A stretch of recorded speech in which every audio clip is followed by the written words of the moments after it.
तो AI models की जो कंप्यूटिंग पावर की ज़रूरत है, वो तो मतलब आसमान छू रही है। हाँ बिल्कुल। इतनी तेज़ी से बढ़ रही है कि वो जो पुराना मूर का नियम था ना, चिप विकास वाला, हाँ हाँ, मूर्स लॉ। वो अब पीछे छूटला सा लग रहा है। सही बात है।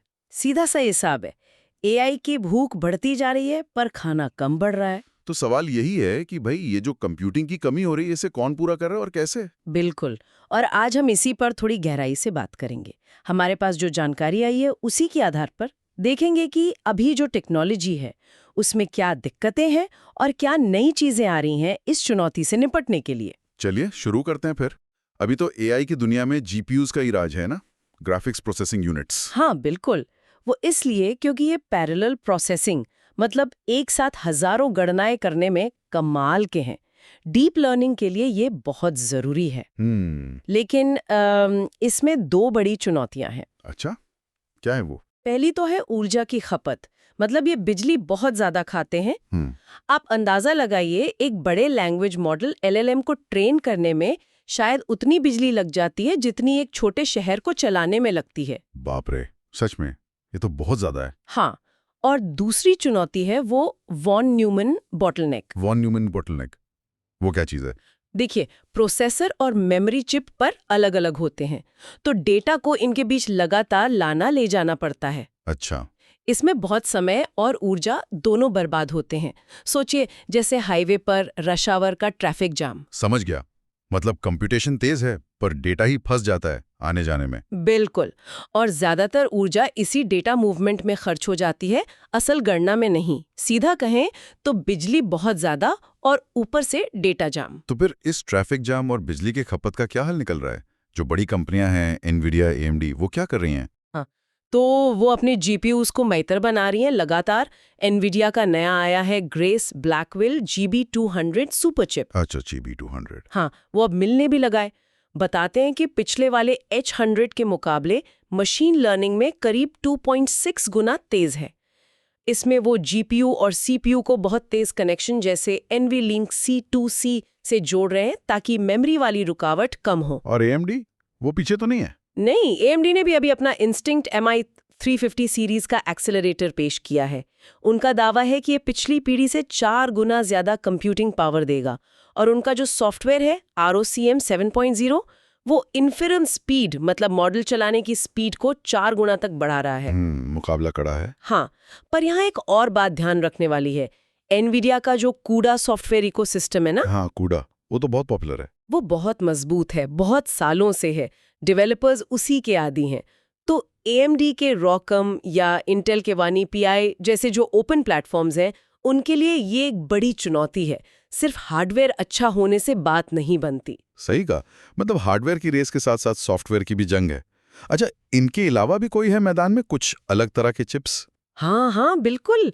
कई कंपनियां अब खास AI कामों के लिए खास चिप्स बना रही हैं।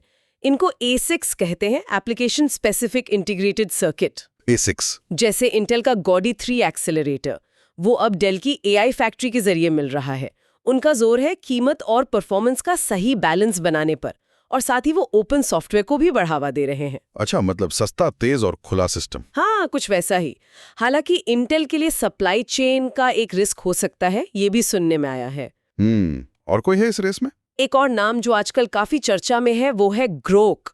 उनका है LPU लैंग्वेज प्रोसेसिंग यूनिट। ये LPU? ये GPU ASIC से अलग है। हाँ, ये खासकर इन्फ्रेंस के लिए, यानी पहले से बने AI मॉडल को चलाने के लिए बनाया गया है। और इसकी स्पीड कमाल की है। जैसे लामा मॉडल पर ये 600 टोकन प्रति सेकंड से भी ज्यादा तेज चल रहा है। 600 टोकन प्रति सेकंड, ये तो बहुत तेज है। हाँ, और सिर्फ स्पीड ही नहीं, एक और खास बात है डिटर्मिनिज्म। मतलब हर बार पक्का उतना ही टाइम लेगा, कम ज्यादा नहीं। ये रियल टाइम AI एजेंट्स के लिए बहुत जरूरी होता है। अच्छा, मतलब भरोसेमंद स्पीड, तुरंत जवाब। बिल्कुल।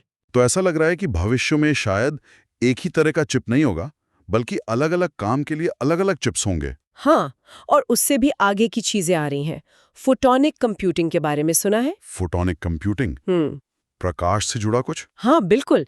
इसमें गणना और डेटा ट्रांसफर के लिए बिजली के इलेक्ट्रॉन्स की जगह प्रकाश के फोटॉन्स का इस्तेमाल होता है। अरे वाह, लाइट मैटर जैसी कंपनियां हैं जो ऑप्टिकल इंटरकनेक्ट्स पिला रही हैं, जैसे उनका पैसेज M1000 आने वाला है। ये चिप्स के बीच जो डेटा मूवमेंट की बाधा है ना, उसे बहुत कम कर सकते हैं। कैसे? सोचिए, तांबे के तारों पर धीरे धीरे रेंगते इलेक्ट्रॉन्स की जगह चिप पर ही बनी पतली नलियों, वेवगाइड्स में रोशनी की रफ्तार से डेटा दौड़ रहा है। स्पीड ऑफ लाइट डेटा, कमाल है। तो इसका मतलब भविष्य किसी एक सुपर चिप का नहीं है? नहीं, बिल्कुल नहीं। भविष्य है हेट्रोजीनियस कंप्यूटिंग का। हेट्रोजीनस मतलब विविधतापूर्ण, अलग अलग कामों के लिए अलग अलग तरह के खास प्रोसेसर, जिन्हें हम XPUs कह सकते हैं, वो सब मिलके काम करेंगे। तो आपके सिस्टम में GPUs भी होंगे, ASICs भी, शायद न्यूरोमॉर्फिक चिप्स भी हों जो दिमाग की तरह काम करते हैं, और इन सबको तेजी से जोड़ने वाले फोटोनिक इंटरकनेक्ट्स, एक मिलीजुली टीम। समझ गया। तो अगर इस पूरे बातचीत से कुछ मुख्य बातें निकालनी हो तो क्या होंगी? 3 पॉइंट्स मान लीजिए। इकोसिस्टम कितना मैच्योर है। कूडा बनाम रोसियम बनाम वन API, ये लड़ाई असल में डेवलपर्स को अपनी तरफ खींचने की है। इस पर नजर रखनी होगी। हाँ, ये जरूरी है।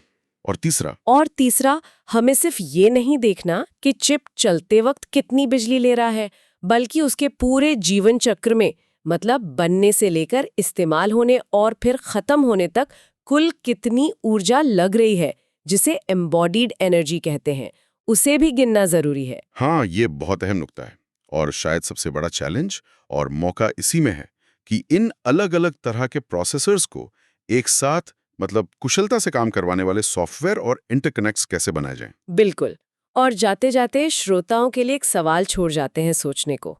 हाँ, अगर आपको अपनी ज़रूरत के हिसाब से सिस्टम को ऑप्टिमाइज करना हो, तो आप सबसे पहले कौन सी बाधा, कौन सा बॉटलनेक चुनेंगे जिसे ठीक करना चाहेंगे?